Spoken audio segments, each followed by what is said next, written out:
In a packed Southern courtroom, all eyes turn as retired Staff Sergeant Elijah Brooks steps forward to testify. The weight of his past, proudly displayed in a single shining medal on his chest, the Bronze Star, sends murmurs across the room. The wooden doors groaned open as Staff Sergeant Elijah Brooks stepped into the courtroom. His boots clicked against the marble tile with quiet dignity, each step a reminder of the weight he carried, not just in years of service, but in the burden of truth he was about to unload. The room stilled, heads turned, not because of the man, but because of the medal, gleaming bronze pinned above his heart, catching the morning sun through the tall windows. The Bronze Star. Some saw honor. Others saw defiance. Judge Robert Whitmore looked up from the bench, a crease forming in the center of his pale forehead. His gavel hadn't struck, but the tension in the room had already handed down a silent verdict. This was not going to be a normal testimony. Elijah's eyes scanned the room. His younger brother, Jamal, sat at the defense table, bruises still fresh around his cheekbone. Their mother clutched a handkerchief like it held her sanity. Reporters lined the back row, pens hovering over notepads, eyes hungry for spectacle. But Elijah wasn't here to be a headline. He was here to tell the truth. The bailiff gestured him toward the witness stand. He approached with measured calm, pausing only to raise his right hand and swear the oath. And just as he was about to speak, it came. "Mr. Brooks," Judge Whitmore interrupted, his voice sharp, each syllable laced with the condescension of someone used to obedience. "Before you begin, I must ask that you remove that medal. This is a court of law, not a military ceremony. Such displays are inappropriate and may sway the jury unfairly." The room fell into stunned silence. Someone in the back audibly gasped. Elijah didn't move. His fingers instinctively brushed against the Bronze Star, a piece of metal that represented the screams of war, the silence of fallen brothers, and the blood spilled for a country that still asked him to prove his worth. "I beg your pardon, Your Honor?" he asked, his tone even. "You heard me," Whitmore said, tapping his gavel lightly. "Remove it, or you will not testify." The bailiff shifted uncomfortably. A juror looked down at her lap. Elijah could feel the stares pressing against him from all sides, but he remained upright, rooted in something far deeper than protocol. "I wore this when I dragged 3 men out of a burning Humvee in Kandahar," Elijah said, his voice low, but steady. "Forgive me if I thought it appropriate to wear it when defending the truth here, too." Whitmore's lips tightened. "Remove it, or you may be held in contempt." After a long pause, Elijah slowly unpinned the medal. He didn't hand it to the bailiff or place it on the stand. Instead, he set it gently on the wooden railing beside him, like laying a flag over a coffin. Then he looked directly at the jury. And with the same strength he showed on foreign soil, he began to speak, not just as a brother or a soldier, but as a man America trained to fight for justice, even when he had to fight it in its own house. The courthouse steps were flooded with camera crews and murmuring crowds by the time Elijah stepped outside. The trial had adjourned for the day, but the real judgment was only beginning. And this one was being decided by the court of public opinion. His quiet act of defiance, removing the medal only to place it beside him rather than hide it, had already gone viral. Clips were all over the internet. Veterans silenced by judge and court. Twitter threads dissected every moment. Veterans groups issued statements. Civil rights advocates called it disgraceful. Even some conservative pundits, usually tight-lipped, on racial issues, stumbled over their words trying to defend the judge's order. But while the country argued about what should or shouldn't have happened, one person was digging deeper than the sound bites. Nia Randall was 27, smart as a whip, and born with a bone-deep suspicion of anyone in a robe. As a young black journalist raised by a public defender mother and a father who'd done 5 years for a crime he didn't commit, Nia understood the system not as a concept, but as a scar. She didn't cover stories like this to trend online. She covered them because they bled into her life. And something about Judge Robert Whitmore didn't sit right. She scrolled through his case history late into the night, laptop glowing against her small kitchen wall. What she found wasn't just troubling, it was a pattern. Over 2 decades on the bench, Whitmore had built a quiet legacy of disproportionately harsh sentencing for Black and Latino defendants. His courtroom decorum always stopped short of overt racism, but his rulings, transcripts, and dismissals painted a different picture. And then she found it, the case of PFC Darnell Hayes. 10 years ago, Darnell had been charged with resisting, arrest and assaulting an officer after breaking up a fight outside a gas station. A crowd of onlookers said he had been trying to help. The officer's body cam mysteriously malfunctioned. The trial lasted 2 days. Whitmore presided. Hayes was sentenced to 5 years. He was dead 6 months later. Nia's heart pounded as she stared at the screen. Elijah Brooks had mentioned Hayes once in a speech during a Memorial Day ceremony, his best friend from the Army. She cross-checked the military records. There it was, same unit, same deployment. Hayes and Brooks had served side by side in Afghanistan. Now here was Whitmore, once again silencing a veteran's voice. Nia printed everything and tucked it into a manila folder, labeling it in black marker, Pattern of Bias, Whitmore. Next morning, she tracked Elijah down at a small diner near the courthouse. He was alone, staring into a half-empty coffee cup, worn down but not broken. She slid the folder across the table. "You don't know me, Mr. Brooks," she said, "but I think I found something that might explain why that judge tried to silence you, and why it started a long time before you walked into that courtroom." Elijah opened the folder, eyes narrowing as the past began to claw its way back. Something deeper had just been awakened. The folder stayed on Elijah's lap long after the waitress refilled his coffee. He didn't speak. He didn't move. He just stared at the photo paper, an old mugshot of Darnell Hayes, face bruised, eyes hollow. And beneath it, a copy of the sentencing transcript, signed with the unmistakable signature of Judge Robert Whitmore.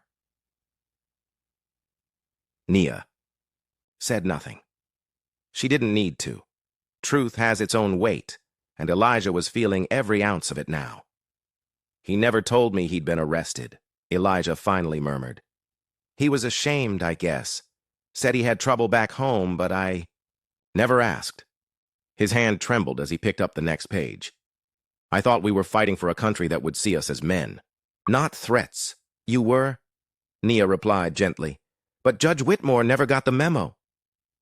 That night, Elijah sat in his small, dim apartment, the bronze star lying on the table like an open wound. He picked it up, running his thumb across, the engraved edge.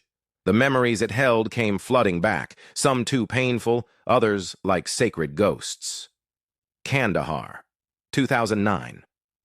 Gunfire rained down like thunder. The smell of diesel, dust, and blood choked the air. Darnell screamed from the passenger side of a burning Humvee, leg trapped under twisted steel. Elijah, bleeding from a gash above his brow, dragged him out with nothing but his own body and sheer will. 2 others followed. That act of heroism earned Elijah the medal, but it didn't save Darnell. When they came home, Elijah watched his friend spiral, PTSD, joblessness, mistrust, and now he knew why. Darnell had never stood a chance. Not in Whitmore's courtroom. Not in a country that honored their service abroad, but discarded their humanity at home.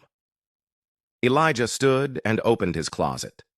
He pulled out his uniform, still neatly pressed, still carrying the faint scent of dust and time.